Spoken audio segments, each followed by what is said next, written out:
வணக்கம் உங்கள் better mark side. இந்த இடம் என்ன பார்க்க போகிறோம் அப்படின்னு பார்த்தீங்கன்னா, நேற்று வந்து பெட்டிங் ஒர்க் தான் நீங்கள் ஸ்டார்ட் பண்ண போகிறோம். ஸோ இந்த இடம் இருக்குன்னு பார்த்தீங்கன்னா சேலரிஸ்க்கு இருக்க தாதகாப்பட்டி. நேற்று பார்த்தீங்கன்னா இன்கமிங் லைன் எல்லாமே எழுத்து முடிச்சாச்சு. இன்றைக்கி அவுட் கோயிங் வரை தான் ஸ்டார்ட் பண்ண போகிறோம். சரி ஃபஸ்ட்டு வந்து சார்ட்டர் எல்லாமே ஃபிட் பண்ணலாம்னு சொல்லி சார்ட்டர் எல்லாமே ஃபிட் பண்ண ஆரம்பிச்சிட்டோம்.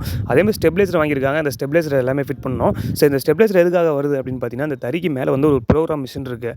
ஸோ அந்த ப்ரோக்ராம் மிஷினுக்கு வந்து பார்த்தீங்கன்னா ஸ்டெபிலைசர்லேருந்து அவுட்புட் தான் போகணும். டேரெக்டாக லைன் கொடுக்கும்போது என்ன ஆகும் அப்படின்னு கேட்டிருந்தோம். அப்போ டேரெக்டாக கொடுக்கும்போது என்ன ஆகும்னா வோல்ட் அதிகமாக வரும்போது உள்ள இருக்கிற போர்டு ஒன்று கம்ப்ளைண்ட் ஆயிரும். ஸோ அதனால் வந்து நீங்கள் ஸ்டெபிலைசர் கொடுத்து ஸ்டெபிலைசர்லேருந்து அவுட்புட் கொடுங்க அப்படின்னு சொல்லியிருந்தாங்க. ஸ்டெபிலைசர் எல்லாமே ஃபிட் பண்ணிட்டு அடுத்தது இன்கமிங் லைன் எல்லாமே ஸ்டார்ட் பண்ணலாம்னு சொல்லி இன்கமிங் தான் ஸ்டார்ட் பண்ணியிருக்கோம். ஸோ அந்த கான்டாக்ட் சுவிட்சில் வந்து பார்த்தீங்கன்னா 3 ஃபேஸ் லைனுமே இங்கே சுவிட்சில் கொடுக்குறோம். சுவிட்சில் இருந்து நம்ம அவுட்புட் எடுத்து நமக்கு மோட்டர் கொடுக்குறோம். ஸோ இது வந்து சும்மா கான்டாக்ட் சுவிட்ச் மாதிரி தான். இந்த சுவிட்ச் ஆன் பண்ணால் அந்த கான்டாக்ட் ஆகி அடுத்தது மூலியமாக மோட்டருக்கு ரன் ஆக ஆரம்பிக்கும்.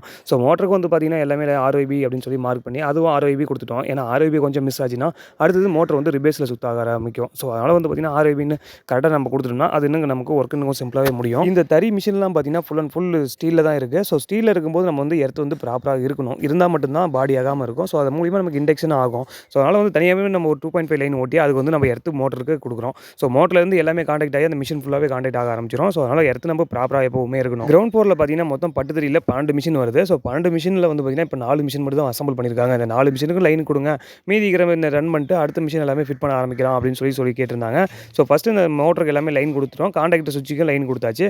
அந்த கான்டாக்ட் சுவிட்ச் கொடுத்துட்டு அடுத்து நம்ம சார்ட்டருக்கு எல்லாமே லைன் கொடுக்க ஆரம்பிக்கலாம். சார்ட்டரில் பார்த்தீங்கன்னா இன்கமிங் லைன் எப்போவுமே மேலே தான், கீழே வந்து அவுட் கோயிங் லைன் தான். ஸோ சார்ட்டர் லைன் எல்லாமே ஒர்க்கு நீங்கள் கம்ப்ளீட் பண்ணி முடிச்சாச்சு. கீழே ஒரு ஃப்ளக் பாக்ஸ் கொடுத்துருக்கோம்.